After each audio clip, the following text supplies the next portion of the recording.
오늘은 교육부 헌신예배를 드립니다. 교육부 헌신예배는 우리가 아는 대로 선생님들을 위한 헌신예배입니다. 그러나 선생님이란 단어는 학교에서 아이들만 가르치는 선생님만 말하지 않습니다. 교회를 말하면 교회 안에서 교회 학교를 가르치는 선생님들만 말하지 않습니다. 우리의 스승이신 공자는 세 사람이 길을 가면 내 옆에 있는 두 사람은 선생님이다 이야기를 했습니다. 한 사람은 나에게 인생은 저렇게 살아야 되는구나 이걸 가르쳐 주시는 선생님이고, 또 한 사람은 인생은 저렇게 살면 안 되구나 이것을 가르쳐 주는 선생님이라 말했습니다. 교회도 똑같습니다. 교회도 어떤 선생님은 예수를 저렇게 믿어야 되겠구나, 정말 하나님의 은혜를 받는 것은 저렇게 살아야 되겠구나 이걸 가르쳐 주시는 선생님도 계시고, 또 한쪽에서는 나는 절대로 저렇게 안 살겠다 이것을 가르쳐 주시는 선생님도 계십니다.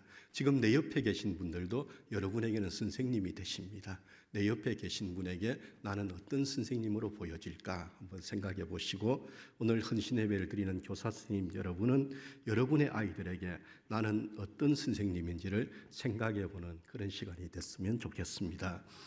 제가 설교 부탁을 받았을 때 여호수아서를 읽고 있다가 이 갈렙 이야기를 봤습니다. 그래서 오늘 갈렙 이야기를 들고 왔는데요. 갈렙 이야기는 보통 어른들 대상으로 설교를 할 때 우리가 많이 사용하는 말씀인데 오늘 교사 스님들에게도 귀하게 전해지면 좋겠습니다.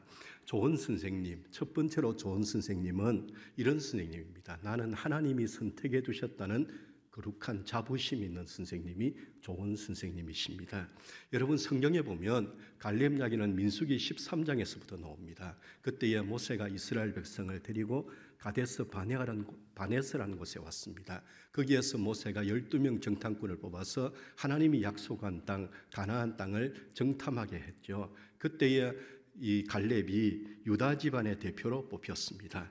12명 정탐꾼들이 가나안 땅을 40일 돌아보고 와서 보고합니다. 10명의 보고는 이런 보고였습니다. 하나님, 여러분 그 땅에 가보니까 너무 좋습니다. 그 땅에 정말 좋은 땅이고 우리가 들어가면 정말 잘 살 수 있는 땅인데 우리는 못 갑니다. 우리 힘으로 안 됩니다. 이렇게 말했습니다.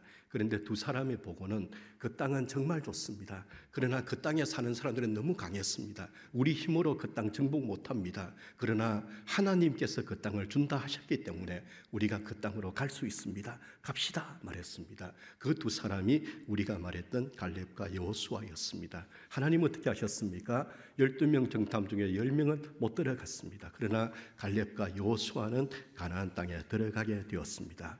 저는 부목사 생활을 한 적이 있습니다. 부목사 때 연말 되면은 골치 아픈 일이 있습니다. 그게 뭔지 아시죠? 상담교회는 그렇지 않겠죠. 새해가 되면은 교회 일을 이렇게 이제 부탁해야 됩니다. 그런데 그때에 목사님, 제가 작년에 아니면 올해에 교회를 못했습니다. 이제 마음 잡고 내년에는 새롭게 잘해보겠습니다. 그런 분 없더라고요. 그런 분이 안 계세요. 연말 되면은 되게 매달려야 됩니다. 집사님 해주세요, 교사 해주세요, 성가대 해주세요, 구역장 해주세요. 매달려야 됩니다. 어떤 분들은 또 이렇게 공갈칩니다. 나는 그 사람하고 구역시키면 교회 안 나오겠다고. 그럼 또 열심히 매달려야 됩니다. 그래서 제가 개척을 했는데요. 저희 교회는 인사위원장을 제가 절대로 하지 않습니다. 장로님을 시킵니다. 우리 장로님 처음에 힘주고 합니다. 그러나 한 2주 지나면 목사님 못하겠습니다. 그래서 제가 당해봐라고 그러고 시킵니다. 여러분, 교회 일은 아무나 하는 것이 아닙니다. 예수 아무나 믿는 줄 아십니까? 저는 35살 때 개척했습니다. 30년 전에요. 그때에 어른 7명이 저희 교회 첫 번째 예배 교인. 그런데 7명 중에 3명은 저희 어머니, 저 아내, 그리고 4명이 첫 손님이었습니다. 그러면서 교회 개척을 하고 목회를 했습니다. 제가 개척하면서 배운 것이 지금까지 있습니다. 예수는 아무나 믿나 그겁니다. 예수 아무나 믿지 않습니다. 우리 전도한다고 열심히 해요. 그렇지만 예수 아무나 믿는 거 아닙니다. 여러분, 이 오후 시간에 여러분 이 자리에 있는 거요, 아무나 여기 있는 것이 아닙니다. 이 자리에 있는 것이 은혜라고 믿습니다. 여러분, 교회 일도 똑같습니다. 교회 일 아무나 하는 거 아닙니다. 교회 학교 선생님 아무나 하는 거 아닙니다. 그렇기 때문에 교회 학교 선생님이 되신 것은 하나님께서 갈렙을 정탐꾼으로 선택하신 것처럼 하나님이 나를 선택해 주셨다는 사실로 받아들이시고, 하나님의 은혜로 나 같은 사람을 하나님이 불러주셨다. 이 마음을 가지고 헌신하는 교사가 되면 좋은 선생님이 될 줄로 믿습니다. 두 번째로 좋은 선생님은요, 내가 할 일을 최선을 다하는 선생님이 좋은 선생님입니다. 두 번째 갈렙 이야기가 어디 나오냐? 성경에 없지만 여호수아 1장에 보면은 하나님께서 모세가 죽고 난 다음에 이스라엘 백성의 지도자로 이제 선택한 사람이 여호수아였습니다. 여러분 아시죠? 여호수아는요 에브라임 집안입니다. 갈렙은 유다 집안입니다. 유다 집안은 그때도 큰 집안이었습니다. 에브라임 집안은 유다 집안에 비교하면 게임이 안 되는 그런 작은 집안입니다. 우리식으로 말하면 지지 집안이 약한 집안입니다. 그런데 하나님께서는 여호수아를 선택하셨습니다. 그뿐 아니고 여호수아는 갈렙보다 나이도 어렸습니다. 그런데 하나님은 갈렙을 모세 다음으로 이스라엘 백성의 지도자로 선택하지 않으시고 여호수아를 선택했습니다. 어떤 일이 생겼을까요? 성경이 없지만 여러 가지 상상을 해봅니다. 아마도 밤에 갈렙의 집에 찾아온 사람도 있을 것입니다. 그러면서 어떻게 말했겠죠? 우리가 이렇게 억울할 수가 있냐? 우리 집안이 어떤 집안인데 나이가 지금 당신이 더 많지 않냐? 이건 하나님이 실수한 것 같아. 이건 하나님도 잘못한 것 같아. 이러면서 갈렙의 마음을 부글부글하게 했던 사람들도 있었을 것입니다. 갈렙에게 가만히 있으면은 우리가 해결하겠다고. 여러분 제가요 개척했을 때 그때 교회가 좀 힘든 적이 있습니다. 저를 괴롭힌 어떤 분들이 계세요. 그때에는 밀양에 대학교가 있었습니다. 토목과 교수님이 저희 교회 집사님이신데 술을 좋아했어요. 그래서 한 잔 먹고 저를 불러내었습니다. 그래서 제가 나갔습니다. 그랬더니 목사님, 저는 토목과 교수입니다. 토목과는 노가다과입니다. 목사님 괴롭히는 사람 명단 주면은 우리 학생들 풀어가지고 손봐주겠습니다. 그것이 그분이 저를 사랑하는 사인이었어요.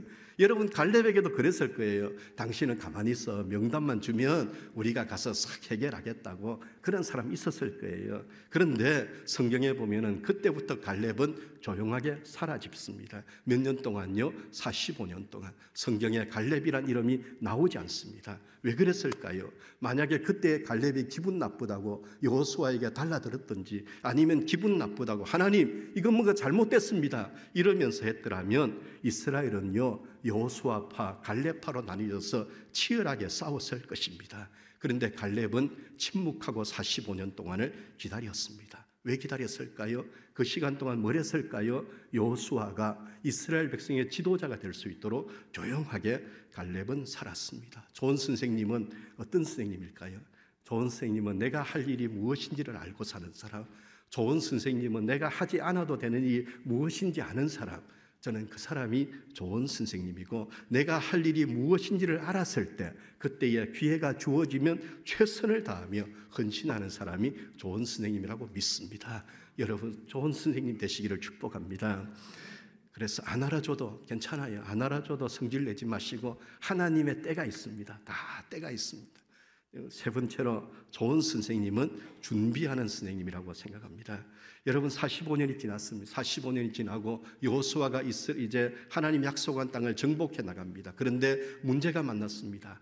헤브론 땅, 그 땅에는 아낙 사람이 살고 있습니다. 아낙 사람은 거인입니다. 이스라엘 사람들의 힘으로 이 헤브론을 정복하는 거 쉽지 않았습니다. 그러니까 아무도 그곳에 나가서 싸우겠다 생각을 안 했습니다. 그런데 그때 누가 났습니까? 45년 동안 조용하게 있던 갈렙이 그때 여호수아를 찾아옵니다. 그러면서 여호수아에게 내가 싸우겠다고 그러면서 했던 멋진 말이 오늘 읽었던 본문 중에 있습니다. 내가 그 멋진 이야기 하는 거예요. 갈렙이 이런 이야기를 하죠. 내가 지금 85살입니다. 그러나 아직도 내가 힘이 있습니다. 아직도 내가 할 수 있습니다.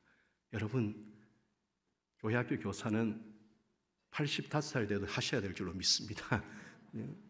고개 숙이면 안 한다는 사인으로 제가 알고 이런 통계를 하나 봤습니다. 미국의 교수님들의 94% 이상이 내가 동료보다 연구를 더 잘하고 있다 그런 생각을 한답니다. 미국 대학 농구 선수들 중 60% 이상이 나는 메이저 팀에서 뛰어도 잘할 수 있다 생각하지만 실제로 대학을 졸업하고 메이저 가는 선수는요 5%밖에 안 된답니다. 일본의 직장인들의 생각 속에 20%가 이런 생각한대요. 나는 남보다 일 잘해 그 생각을 한답니다. 이야기들이 다 뭔지 아세요? 사람들은 자기 도취에 빠져 있다는 것입니다. 자기 도취에 빠져 있는 것. 여러분 이런 이야기 아시죠? 책 한 권 읽은 사람하고 싸우지 마라. 여러분 진짜 책 한 권 읽은 사람하고 싸우면 안 됩니다. 성경만 아는 사람하고 싸우면 안 됩니다. 우리 절대로 못 이깁니다. 신천지 여러분 토론에서 이길 줄 아세요? 못 이깁니다. 책 한 권. 왜? 그 사람은 자기가 아는 것이 전부라고 생각하는 거예요. 그래서 그런 사람하고 싸우면 안 돼요. 어떤 사장님에게 물어봤습니다. 가장 함께 일하기 힘든 사람이 어떤 사람이냐? 그랬더니 일을 하는데 항상 자기 기준으로 일하는 사람, 그 사람하고 일하기가 쉽지 않다 그랬습니다. 그런 사람들의 특징이 뭔지 아세요? 자기는 최선을 다합니다. 열심히 다합니다. 그러나 새로운 것을 절대로 받아들이지 않습니다. 배우지 않으려고 합니다. 저는 병원에 우리 교인들 갈 때마다 이야기를 합니다. 의사 선생님이 공부하는 분인 줄 봐라. 그 의사 선생님이 계속적으로 공부하는 의사를 만나라. 그런데 의사 선생님이 공부하지 않는 의사 만나지 마라 이야기를 합니다. 대단히 죄송하지만 목사님 집에 갈 때가 있습니다. 목사님 집에 가면 책들을 봅니다. 여러분 아시죠? 주석이 쫙 꼽혀 있는 목사님은요, 우리끼리 하는 이야기지만 공부 안 하는 목사라는 거 아시죠? 그건 장식용입니다. 책이 있는데요, 누렇게 변색된 책이 있는 분, 오늘 공부 안 하는 분이에요. 그래서 저는 가봅니다. 새 책을 보는 거예요. 저희 교회에서 도서비를 줍니다. 저는 도서비는 절대로 제 아내에게 뺏기지 않습니다. 그리고 제목이라도 사서 읽어보려고 노력을 해볼 때가 있습니다. 선생이란 말, 한문으로 선생이란 말은 먼저 선자에 날생자를 씁니다. 다시 말하면 앞에서 가지고 배우는 사람이 선생이라고 말합니다. 이 해석을 가장 잘한 분이 가난농군학교를 세우신 김용기 장로님이십니다. 그분은 선생을 이렇게 말했습니다. 앞에 가면서 배우는 사람이 선생이다. 그러면서 내 뒤에 오는 사람들에게 내가 가는 길대로 따라오면 돼. 이렇게 말할 수 있는 사람이 선생이다 그랬습니다. 로마서 2장에 보면 바울은 그걸 뭐라고 했냐? 다른 사람을 가르치는 네가 왜 너 자신을 가르치지 않느냐? 그렇게 말했습니다. 다시 말하면 남을 가르치려는 사람은 먼저 자기를 똑바로 봐야 됩니다. 저는 상남교회가 좋은 교회라는 생각을 참 많이 하고 있습니다. 장로님들, 정말 귀한 장로님들 계시고 이창교 목사님 자주는 못 만났지만 오늘 처음 목사님 방에 저를 불러줬지만 그래도 목사님 참 제가 좋아하는 목사님이십니다. 그런데요, 항상 우리가 보는 것은 뭐냐? 우리는 다른 사람을 봐요. 예수원 세웠던 대천덕 신부님이 한국교회가 왜 싸우느냐? 그걸 설명하면서 한국교회는 옛날에 예배당을 짓고 난 다음에 한문으로 교회당이라고 썼습니다. 그때에 쓴 단어가 가르칠 교자였습니다. 근데 그분은 뭐라 했냐? 교회는 에클레시아인데 그 말의 뜻은 사귈 교자를 써야 된다. 그런데 한국 교회는 가르칠 교자를 써놓으니까 맨날 서로를 가르친다는 거예요. 그러다 보니까 싸우게 되더라는 것입니다. 상남교회는 사귈 교자를 쓰는 교회가 되기를 축복합니다. 여러분, 선생님들은 아이들에게 이렇게 말해야 됩니다. 애들아, 내가 공부해 봤더니 말이야, 이것이 맞아. 그렇게 말해야 됩니다. 선생님들은 애들아, 내가 공부해 봤더니 이 길로 가는 것이 맞아. 이렇게 말하는 사람이 선생님이십니다. 저희 교회는 개척을 했는데요, 우리 교회는 교인 한 70% 우리 교회에서 세례받았습니다. 우리 교회에서 배웠어요. 그런데 그분들에게 제가 늘 애쓰는 것은 딴가 애쓰는 게 아니고 그분들이 저를 볼 때에 실망하지 않도록 살아야 되겠다. 왜? 한번 실망하면 끝나고 돌아가는 거예요. 실망하지 않도록 살아야 된다. 그 생각을 합니다. 여러분, 좋은 선생님은 아이들에게 더 좋은 것을 가르치려고 갈렙이 했던 것처럼 준비하는 선생님이십니다. 그래서 여러분 많이 아이들에게 더 좋은 것, 그것이 단순하게 머리에 담는 지식이 아니라 인생을 사는 방법, 아이들이 어릴 때부터 교회 다니면서 여러분들의 모습을 보면서 예수는 저렇게 믿어야 되는구나. 언젠가 훗날에 이 아이들이 40이 넘고 50이 넘고 60이 넘었을 때에 내가 교회 다닐 때 그때 만난 선생님이 이런 때에 기도했다. 이런 생각이 난다면 그 아이는 절대로 교회를 떠나지 않는 사람이 될 줄로 믿습니다. 그렇기 때문에 좋은 것을 가르치려고 준비하는 선생님들이 되시기를 축복합니다. 네 번째로 좋은 선생님은 헌신하는 선생님입니다. 오늘 12절에 보면 갈렙이 이런 이야기를 하죠. 그곳에 안악 사람이 있습니다. 그 성읍들은 크고 견고할지라도 하나님께서 나와 함께 하시면 내가 하나님께서 말씀하신 대로 그들을 쫓아내겠습니다 말했습니다. 헌신이란 말이 뭔지 아시죠? 헌신이란 말은요, 나는 그 일에 목숨을 바친다 이런 뜻입니다. 다시 말하면 헌신한다는 말은 집중한다는 것입니다. 우리가 예배를 드립니다. 오늘 헌신 예배, 그 이야기는 뭘 하겠습니까? 하나님께 집중하자는 것입니다. 그것이 헌신의 뜻입니다. 저는 21살 때부터 교육전도사를 했습니다. 예수를 너무 지긋지긋하게 믿는 아버지 만나가지고 그래서는 21살 때 교육전도사를 했습니다. 그동안 교회 생활하면서 많은 선생님들을 만났습니다. 그런데 제 기억 속에 남는 선생님 두 종류가 있습니다. 한 종류는요, 주일 아침에 일찍 와가지고 아이들 오기 전에 미리 오셔가지고 공과도 미리 다 공부해가지고 주일 아침에 문 앞에서 아이들을 왔냐 머리 쓰다듬는 선생님, 그 선생님이 있었습니다. 또 한 종류의 선생님은요, 주일 아침에 아이들보다 늦게 옵니다. 예배 시간에 아이들 보고는 애들아 앞을 봐 이래놓고 뒤에서 공과책 뒤적거리는 선생님이 있었습니다. 여러분, 아이들이 모를 줄 아십니까? 아이들이요, 앞을 봐라 해서 여러분 앞을 보고 있는 아이가 있습니까? 없습니다. 아이들은 선생님이 뒤에서 공과책 뒤적거리는 소리를 다 듣고 있습니다. 아이들에게 저 선생님은 나를 위하여 무엇이든지 다 해줄 수 있는 선생님이라고 그렇게 아이들에게 생각하게 하는 선생님은 서성의 주일 되면은 꽃한송이라도 받습니다. 그러나 아이들이 볼 때에 저 선생님은 나를 위해서는 해주지 않아 이렇게 생각하는 선생님은요, 세월이 지나도 서성의 주일날 꽃한송이 못 받는 모습을 봤습니다. 그래서 헌신은 집중하는 것입니다. 여러분이 만나는 아이들에게 집중하십시오. 우리가 눈높이 이야기하잖아요. 눈높이. 눈높이가 뭐예요? 집중한다는 거예요. 집중하십시오. 아이들이 그러면 어른이 되어서도 우리를 가르쳐준 선생님, 내 어릴 때 가르쳐준 선생님 그때 참 수고했다고 어느 날 철들면 찾아오는 그런 일이 생길 것입니다. 이때 아멘 좀 해야 되는데. 교회학교 선생님은 무엇을 가르치는 선생님일까요? 디모데서 3장에 보면은 교회 교육의 목적은 세상에서 성공하는 사람을 만드는 것이 아니라 했습니다. 교회 교육의 목적은 하나님의 사람을 만드는 것입니다. 다시 말하면 예수 잘 믿도록 만드는 것이 교회학교 선생님이 해야 되는 일입니다. 여러분, 교회학교의 목적은 서울대학 보내는 게 아닙니다. 교회학교 목적은요, 여러분 좋은 대학 보내는 게 아닙니다. 교회학교의 교육의 목적은 하나님의 사람을 만들어야 돼요. 예수 믿는 사람 만들어야 돼요. 제가 가르쳤던 학생이 있습니다. 공부 잘했어요. 그 아버지가 장로님이셨어요. 그러다가 고3이 되었을 때 아버지가 아들에게 이야기를 했습니다. 아들아, 너 서울대학 가야 돼. 그러니까 1년 동안은 교회학교 가지 말라고, 학생회 가지 말라고 그렇게 이야기했습니다. 교회 안 보냈습니다. 우리 전부가 입이 튀어나오고 그 장로님한테 그럼 안 된다고 이야기해야 되는데 너무너무 무시무시한 장로님이 되어서 어느 누구도 이야기 못했어요. 그래서 이야기 못하고 1년을 지냈습니다. 아이는 진짜 서울대학 갔어요. 그 아버지가 얼마나 힘이 들어갔습니까? 합격 통지서를 받고 그리고 그 아들을 데리고 교회 오고 싶은 거예요. 자랑하고 싶은 거예요. 그래서 아들에게 이야기했답니다. 아들아, 이번 주일 교회 가자. 그랬더니 아들이 이렇게 말하더랍니다. 아버지, 제가 교회 안 가고 처음에는 굉장히 두려웠습니다. 무서웠습니다. 이러다가 벌 받지 그 생각도 했는데 한 달, 두 달, 석 달 가는데 아버지, 제가 아무 일이 없고 제가 서울대학 갔지 않습니까? 아버지, 저는 그래서 대학교 다닐 때는 교회를 좀 쉬겠습니다. 그리고 이 다음에 아버지, 제가 교회 가겠습니다. 그 아버지가 그 아들 못 이겼습니다. 어떤 일이 생겼는지 아세요? 여러분, 교회 빼먹어서 죽었다 소리 아닙니다. 대학 2학년 때 MT 가서 죽었습니다.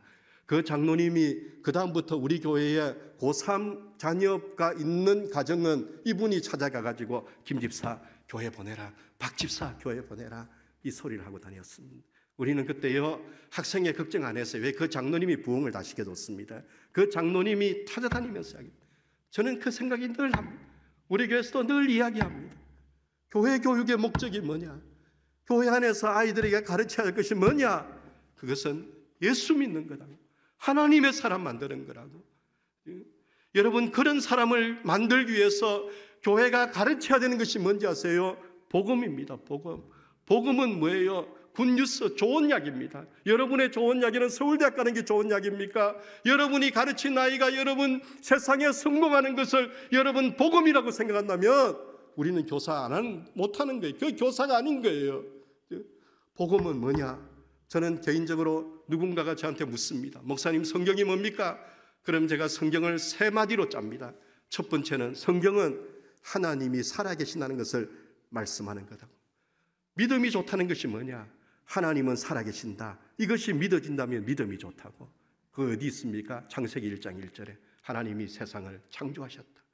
두 번째 복음은 요한복음 3장 16절 하나님이 우리를 사랑하신다. 그리고 세 번째로 제 개인적인 복음 마태복음 7장 11절 세상의 악한 아버지도 자식한테 좋은 걸 줄 알거든. 하늘에 계신 너희 아버지가 너희에게 좋은 거 주시지 않겠느냐. 저는 이 세 마디를 당신이 믿는다면 당신은 복음의 사람입니다. 이야기를 합니다. 이 세 마디가 복음이라고 믿습니다. 여러분, 저는 교인들에게 이런 이야기를 합니다. 여러분의 뜻대로 되는 것도 하나님 은혜지만 여러분의 뜻대로 안 되는 것도 하나님의 은혜라는 거 아십니까? 저는 23살 때 자살을 시도한 적이 있습니다. 인생이 너무 힘들었습니다. 저희 아버지가 보정을 잘못 써가지고 인생이 쫑났어요. 군대 제대하고 왔는데 길이 없었습니다. 완전히 끝이 났습니다. 그때부터 살아가는 것이 너무 힘들었습니다. 그런데도 하나님이 저를 살려주셨어요.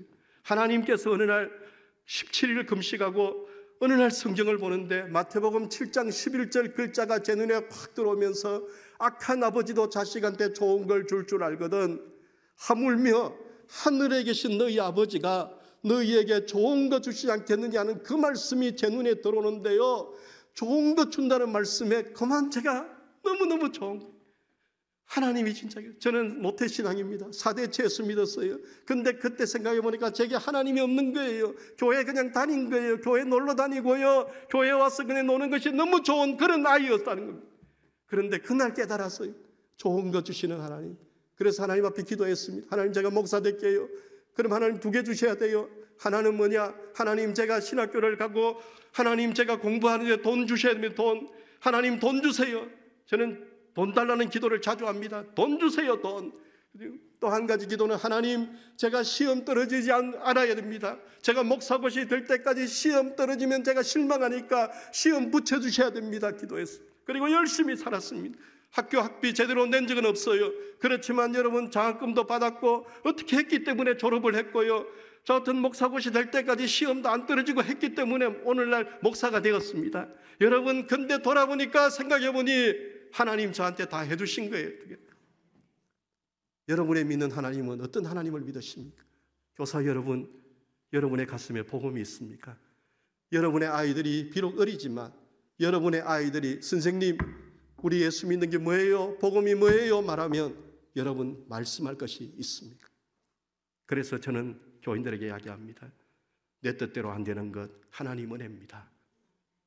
오늘 혹시나 여러분 중에서 내 뜻대로 안 된다고 불평하는 분이 계신다면 밀양에 있는 한 시골 목사가 와가지고 그러더라고. 그 사람 23살 때 죽으려고 했는데 그때 살려줘가지고 목사 됐더라고. 내 뜻대로 안 된 것 하나님 은혜다. 여러분, 이 복음의 능력을 마음에 받아들이시기를 축복합니다. 기독교 교육의 목적은 세상 살면서 기죽지 않고 하나님 잘 믿는 사람 만드는 것입니다. 예수 믿는 것이 최고야. 이것을 가르치는 것이 기독교 교육의 목적입니다. 그걸 잘하는 분이 좋은 선생님인 줄로 믿습니다. 결론은 이겁니다. 여러분, 이거 노벨상이란 말을 들어보셨나요?